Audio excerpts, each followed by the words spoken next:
Okay, let's dive in. We're looking today at Mukesh Ambani, and, the name itself just conjures up these images of incredible wealth, this massive global empire. Absolutely. Billions and billions. But what really jumps out right from the start of the material you shared is this kind of paradox. You've got this builder of $100 billion plus empire, Easily. Yeah. but the story isn't just about profit today. It feels like his main focus, his ultimate goal is something different. It's family, it's legacy, building something to last generations. That framing really hits the nail on the head. I mean, if you look beyond the big numbers, the headlines, the details in these sources paint a picture that's, well, much more about long-term planning. Okay. It's less about the next quarter's earnings report, and much more about this grand blueprint that spans decades. It's rooted in the family history, but also in this really ambitious vision for India itself. It's a very long game. Exactly. So that's our mission here in this deep dive, right? We're going through this material you've given us, the articles, the notes, and trying to pull out the really key insights.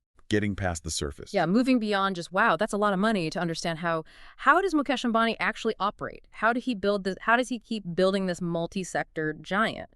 It's about untangling that mix of business strategy, family, and that super long-term vision. And it's crucial we remember everything we're discussing, all these insights, they come directly from the specific sources you provided for this deep dive. That's our map. Got it.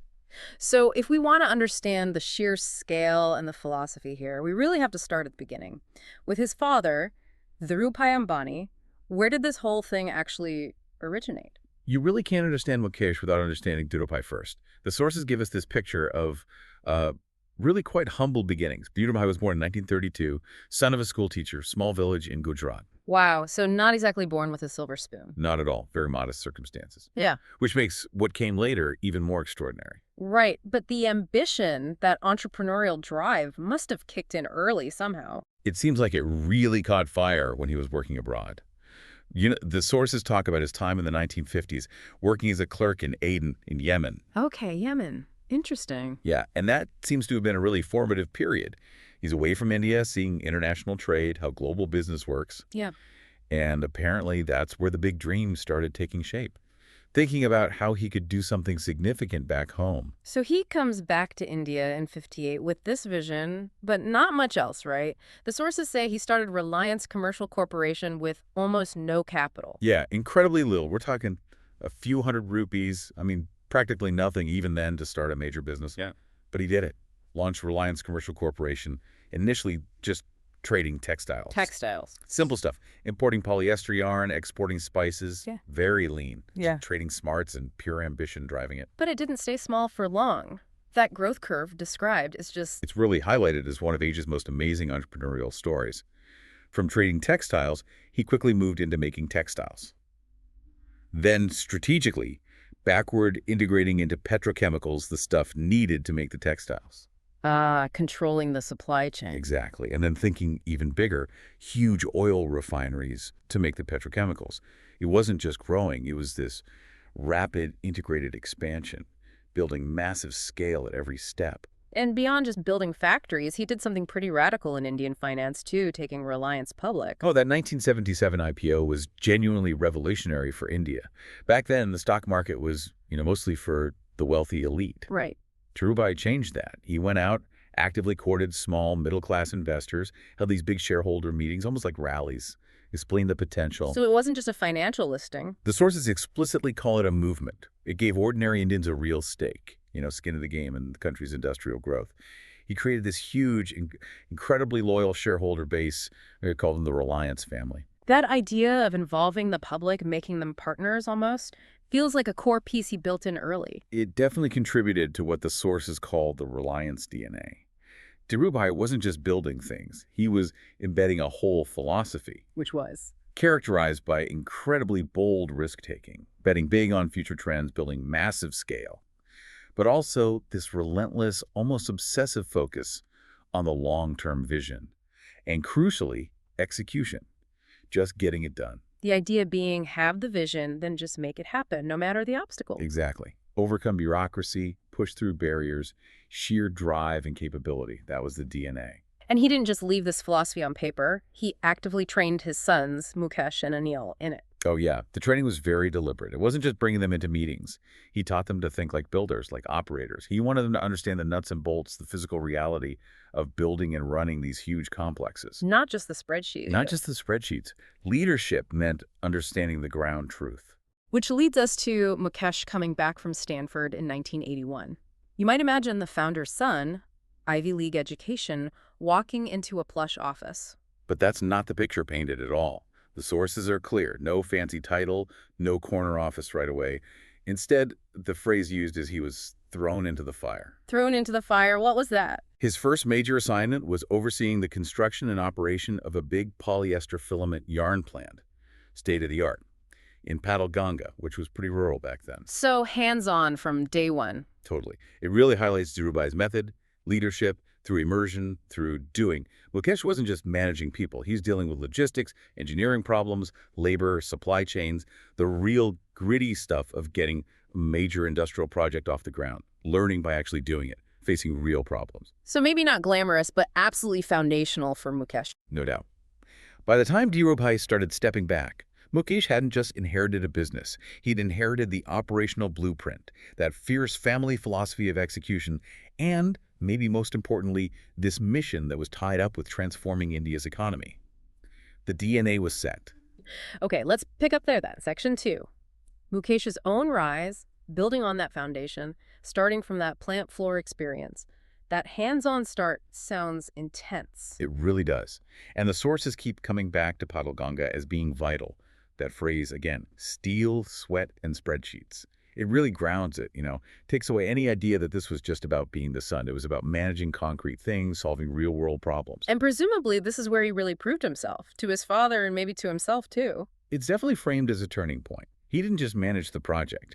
He showed this unique mix of skills. He understood the complex technical side, the industrial processes, but also this incredible ability to scale things up fast while keeping tight control on quality and costs. That ability to manage massive projects efficiently sounds like it became his signature. It really did. And he put it to work almost immediately on even bigger things. Like what? Well, in the mid-90s, he spearheaded Reliance's huge push into refining and petrochemicals. These were projects that just dwarfed Padalganga in scale and complexity, building the core of what would become Reliance's energy dominance. But the one that really put Reliance and Mukesh on the global map, that has to be Jamnagar, right? Oh, Jamnagar is presented as just a monumental achievement. In 1999, under Mukesh's direct leadership, Reliance built the world's largest grassroots oil refinery there. Grassroots meaning built from nothing, bare land. Exactly. Not expanding an existing site, but creating the entire massive complex from scratch. An absolutely enormous undertaking, engineering, logistics, coordination on a scale few had ever attempted. And the stats are pretty mind-blowing. $6 billion cost, but finished ahead of schedule and under budget for something that complex. It seems almost unbelievable, doesn't it? But those facts are really emphasized in the sources as proof of Reliance's execution power under Mukesh.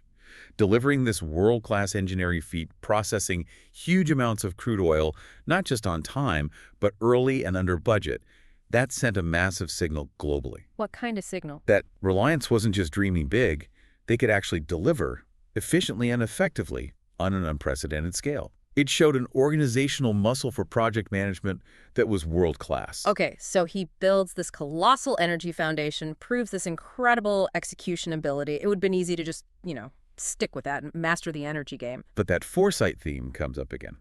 The sources note that even as Jamnagar was becoming operational, Mukesh was already looking past traditional energy. Yeah. He saw the next big wave coming. Data and connectivity. He saw it as the next industrial revolution. Which, of course, leads to Jio, launched in 2016.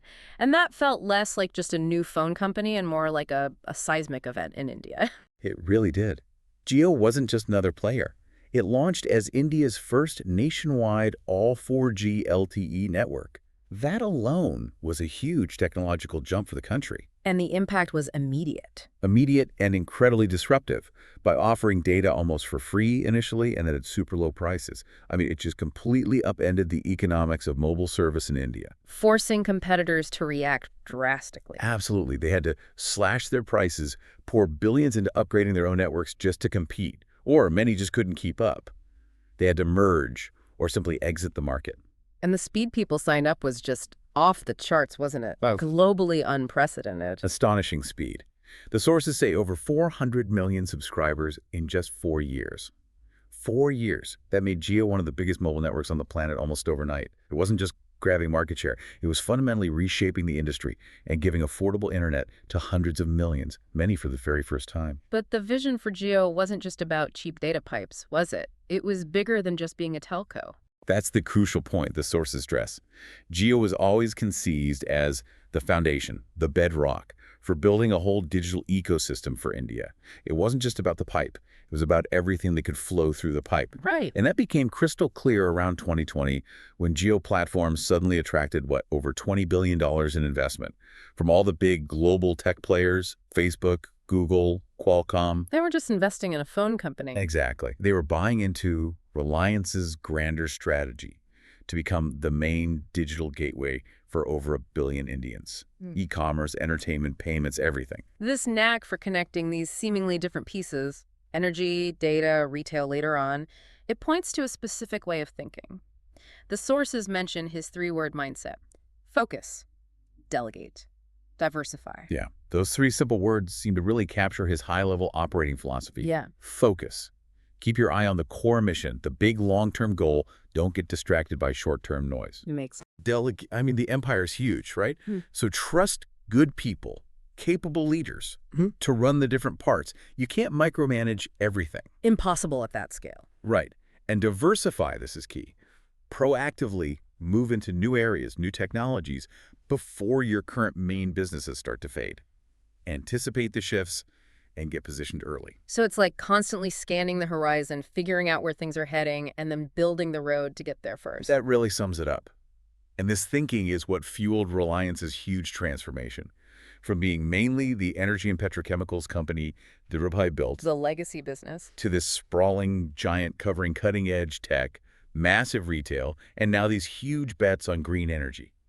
It's a constant evolution, not just managing the status quo. And you can still see Dhirubhai's principles in there, can't you? The thinking big, the bold execution, the long game. Oh, absolutely. Mukesh took that core DNA, the appetite for huge scale, the obsession with execution, that long-term view, and he applied it to the new realities of the 21st century, shifting the focus from, say, refineries to digital networks, consumer platforms, sustainable energy. It's the same philosophy, different playing field. Okay, let's dig into that multi-sector strategy more deeply then.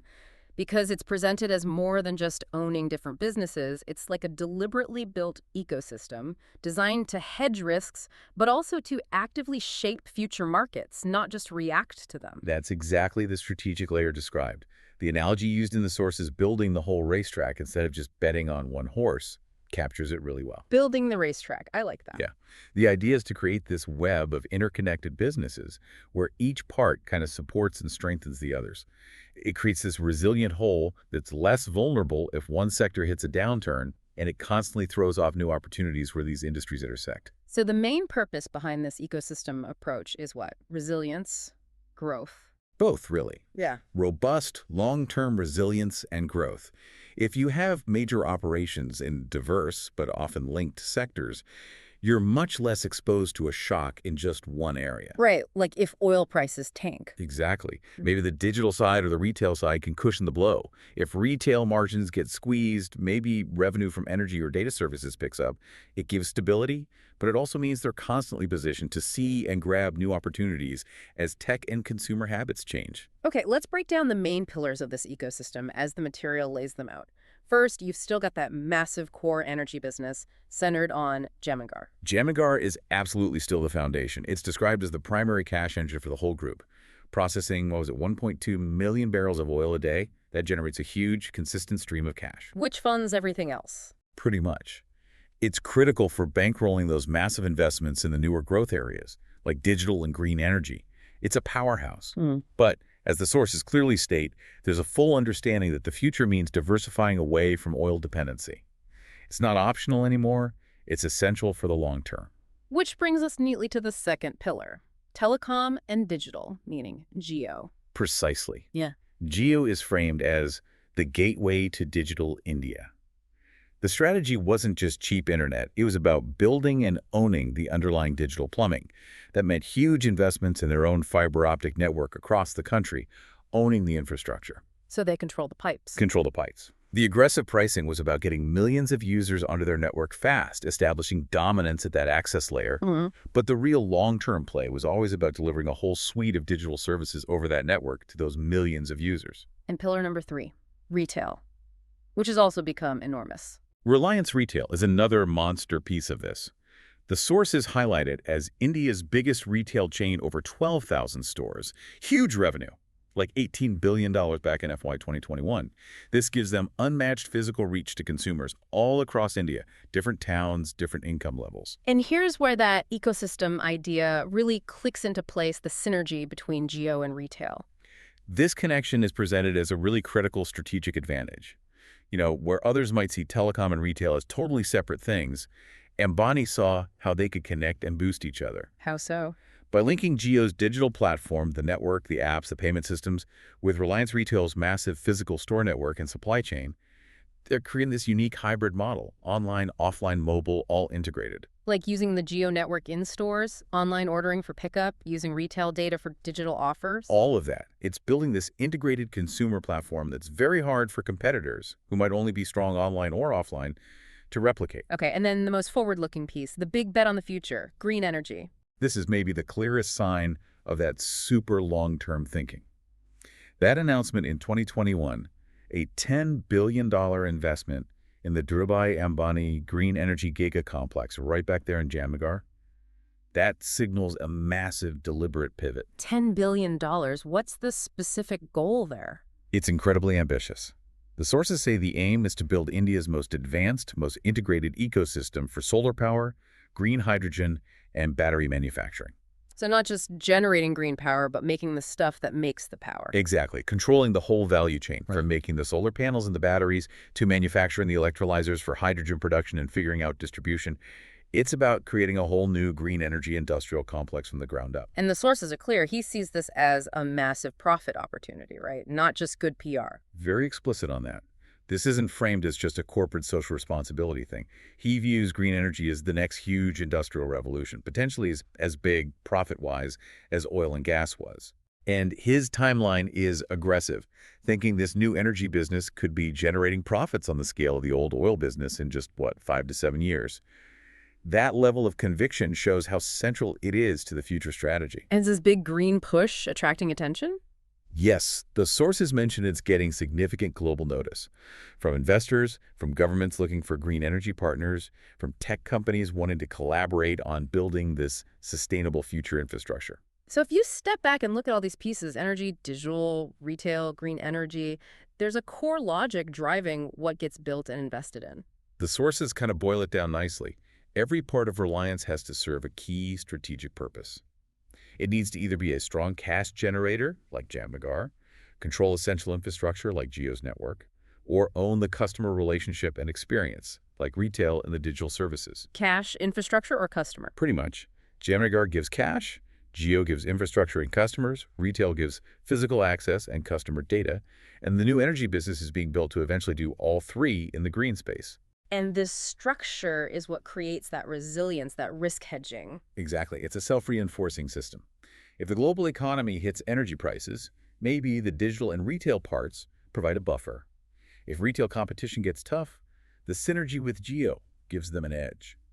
And as the world shifts to green energy, they're already building the infrastructure, funded by the older businesses. It's this multi-layered architecture designed to be strong through different economic cycles and tech shifts. It's just a fundamentally different way of operating compared to a company that might focus intensely on just one sector. It really reflects that long-term view Mukesh seems to have inherited and amplified.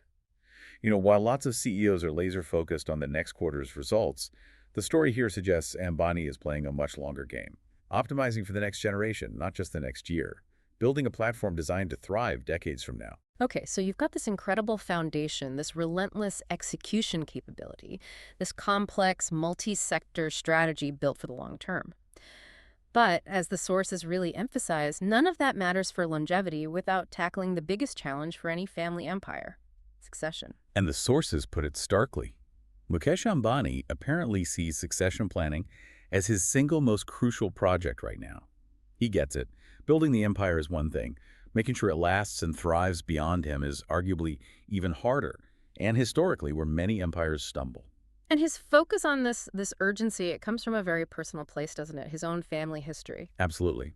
The sources directly bring up that very public, very painful feud he had with his younger brother Anil after their father Dhirubhai died back in 2002. Right. Dhirubhai didn't leave a will, did he? No. And that lack of a clear will or any formal structure for how leadership and assets should be divided is highlighted as a major reason for the conflict. Which led to the empire being split up, a very public split. It really did. It was a huge, messy, high-profile lesson in how fragile even massive family businesses can be if succession isn't handled carefully. And the sources suggest this experience deeply affected Mukesh, that he basically vowed never again. That kind of internal split wouldn't happen to the core Reliance empire on his watch. So his approach now is deliberately different from his father's lack of planning. Fundamentally different. The sources describe this very conscious, very methodical effort over the last decade or so. He's building a different kind of legacy based on clarity, structure, and a shared understanding within the family, actively building the framework for a smooth transition. Such as establishing a formal family council. What's that about? Yes, that's presented as a really key piece. Its purpose, according to the sources, is to define clear roles and responsibilities for his kids, set up ways for them to communicate about business and family stuff, and get everyone aligned on a shared vision for Reliance across generations. It's described as part family constitution, part business playbook, trying to head off potential conflicts before they start. But it's not just about formal structures, right? Especially in a family context. Exactly. Structure is just the start. The sources emphasize that Mukesh is also very hands-on as a mentor to his children. He's not just giving them titles, he's actively preparing them. The three kids, Akash, Isha, and Anant, they're portrayed not as just heirs waiting around, but as people already deeply involved. Active operators, making decisions, being positioned as the future leaders of different key parts of Reliance. And these aren't token roles either. The sources detail some pretty substantial responsibilities they already hold. That's absolutely critical to understand. Akash, the eldest son, he chairs Jio.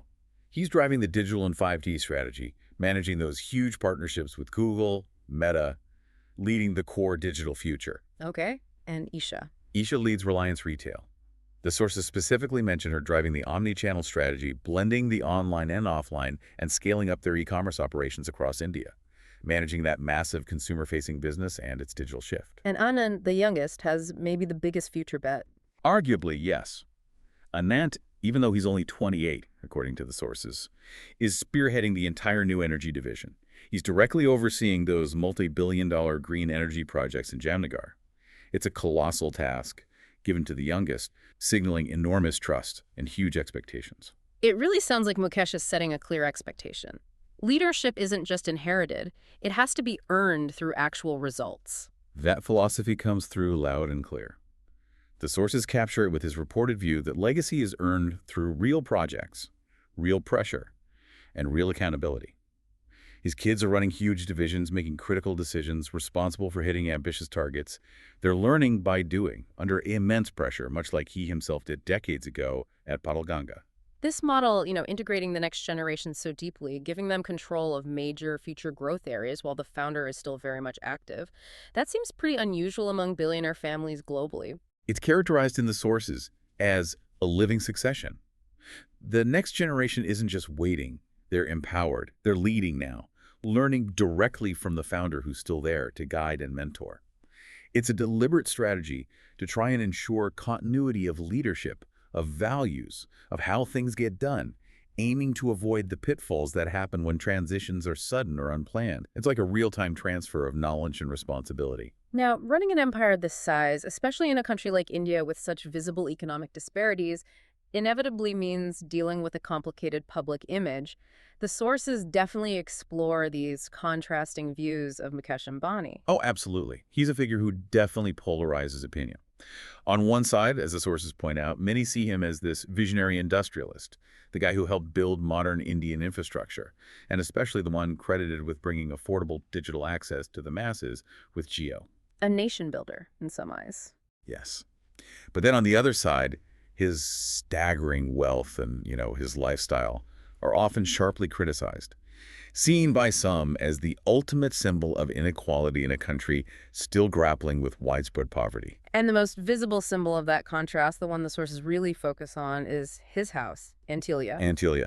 Yeah, his 27-story private residence in Mumbai, it's impossible to ignore. And the details about it are pretty stark, fueling that perception of extreme wealth. They really are. Estimated cost over $1 billion, one of the world's priciest homes. The sources list features like 3 helipads, floors just for cars, a private temple, a 50-seat cinema, swimming pools, even an ice room with artificial snow, and apparently over 600 staff. Wow. Yeah.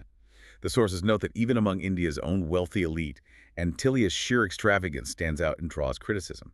It becomes this flashpoint for debates about wealth disparity. So Antilia represents one side, extreme private wealth, but the sources also show another facet of his public profile, focusing on philanthropy, support for arts and culture. Yes, that's presented as the counter-narrative. The Nita Mukesh Ambani Cultural Center, or NMACC, launched in 2023, led by his wife, Nita Ambani. That's highlighted. And what's the purpose of the cultural center, according to the material?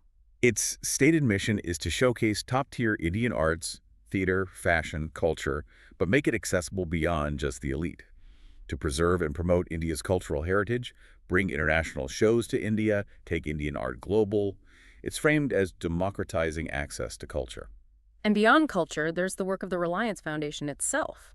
The sources emphasize the scale of the Reliance Foundation's work, noting over $1 billion contributed to causes like rural development, education, healthcare, disaster relief. They specifically mention its role during the COVID pandemic, converting stadiums into hospitals, providing millions of meals. It shows a capacity and willingness to use their resources for broader social good, especially in crises. And sometimes you get these moments where the tension between the immense private wealth and the public role seems to play out very visibly, like Anand's pre-wedding celebrations earlier this year.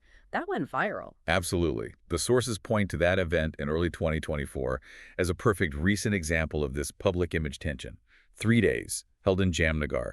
The scale was huge. The guest list was a who's who of global business, politics, entertainment. Rihanna performed, it got massive global media coverage. And triggered very different reactions, didn't it? Exactly. The sources capture that split perfectly. Some people saw it as just an unbelievable display of excessive wealth, totally out of touch with reality for most Indians. Others viewed it almost as a moment of national pride, showcasing India's global rise, its ability to host the world's elite, a celebration of Indian success on a world stage. How does Mukesh Ambani himself seem to navigate this intense scrutiny, these clashing views? His personal approach is characterized as quite deliberate. While he obviously doesn't hide his wealth, Antilia is there for all to see, he reportedly rarely, if ever, discusses personal luxury or spending in interviews. He focuses elsewhere. Yeah, his public statements, his speeches tend to stay relentlessly focused on the scale of Reliance's projects, the strategic vision, the company's role in India's development, India's future.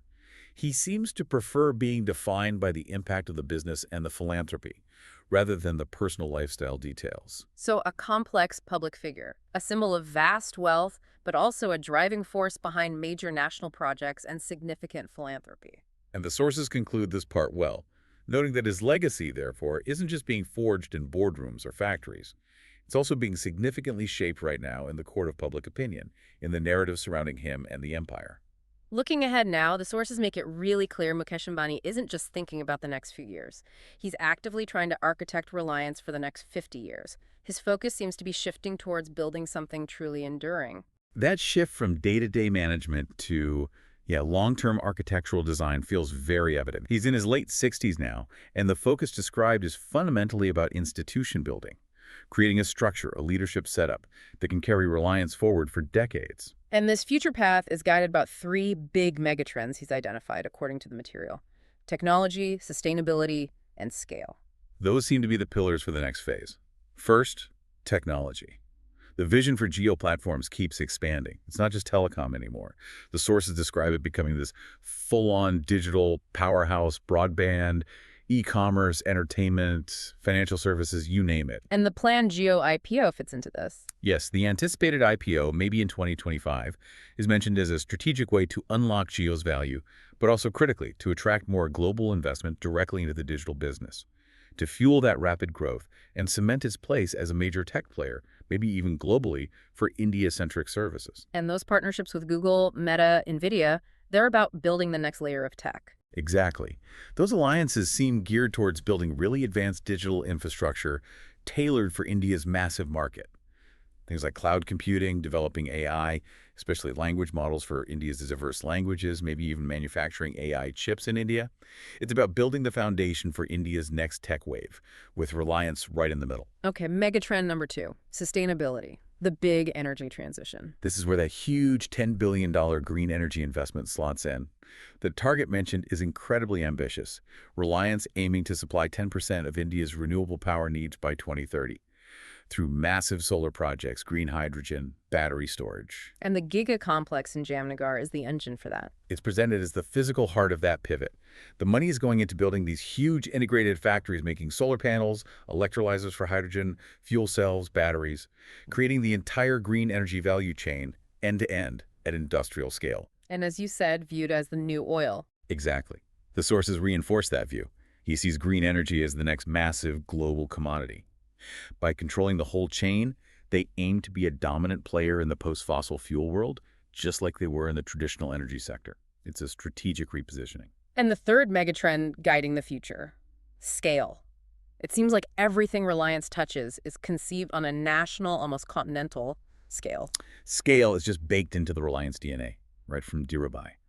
The sources consistently emphasize this. Every part of the empire is built with this vision of operating at the scale of India itself. Jio isn't just a network, it's India's digital backbone. Retail isn't just stores, it's digitizing supply chains across thousands of towns.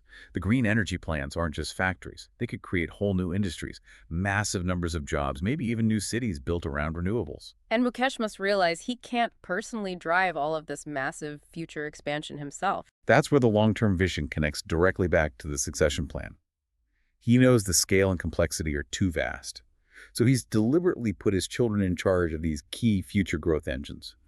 Akash leading digital, Isha leading retail, Anand spearheading new energy. It sounds like a leadership model that's decentralized for execution, but still unified by that central family vision and trust. The sources portray it as quite rare and deliberate. You decentralize the operational leadership into these major divisions, allowing agility and specialized expertise, but you keep the overarching strategy and ultimate control tightly within the family unit.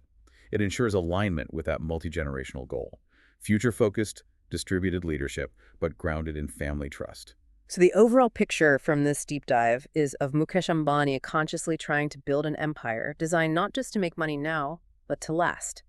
To focus on building institutions that will shape India's future and ensure a legacy that goes way beyond his own lifetime. That really feels like the central thread running through the source material. Creating something built to endure, to contribute significantly to the country, and to provide a solid platform for the next generation. This has been incredibly fascinating, really peeling back the layers on this complex empire. It's clear, as the sources strongly argue, this is much more than just a story about getting rich. It's presented almost as a masterclass in vision, structure, and values. It definitely offers some potent lessons distilled from this whole journey. What would you say are the 3 biggest takeaways highlighted in the material? Okay, first, build systems, not just success. The core message there is that just being successful or wealthy isn't enough for lasting legacy. Real longevity comes from deliberately building robust systems, like that family council, the integrated business structure, clear rule systems designed to outlast the founder. The sources argue wealth without structure is fragile. Structure turns wealth into legacy. That feels like a powerful distinction for anyone building anything. What's lesson 2? That's Mukesh's own mantra. Focus, delegate, diversify. The sources break it down as practical advice for anyone. Keep laser-focused on the core mission. Delegate wisely to capable people where you don't need to be hands-on. And proactively diversify, spread your bets into new areas to manage risk and catch future waves. It's an operational blueprint, really. Simple ideas, but the execution at that scale is what's staggering. And the third takeaway? Start with family, end with purpose. It's striking how, despite the global scale and hard numbers, the sources keep circling back to the foundational role of family in Ambani's plan. He's explicitly building for generational continuity, making sure that core unit is aligned. And underlying it all is this idea that purpose, in his case, tied to India's progress, is a more enduring driver than just power or profit alone. Market trends change, power shifts, but purpose can anchor you. So if you had to summarize the core Ambani playbook as presented in these sources. It seems to come down to build wide, create that integrated ecosystem, think long optimize for generations, not just quarters, and stay grounded, rooted in family values and a purpose bigger than just business. India's progress seems key there. And the final thought the sources leave us with, kind of tying this all together, wealth, strategy, legacy. It's a powerful one. They suggest true wealth isn't just measured by how much you grow it, it's ultimately measured by how well you pass it on. That definitely reframes those huge numbers, doesn't it? So, reflecting on this whole deep dive into the source material on Mukesh Ambani's world, from Dhirubhai's start and Mukesh's rise, through that complex multi-sector strategy, the deliberate succession planning, the balancing act with public image, what aspect of his approach really stands out most powerfully to you? Is it the sheer ambition of that interconnected strategy, the meticulous planning for the next generation, or maybe that complex public persona balancing massive wealth and philanthropy? What does exploring this make you think about what it takes to build something truly meant to endure? Hmm. That's definitely a question that gives you a lot to chew on. Thank you for joining us on this deep dive into the source material.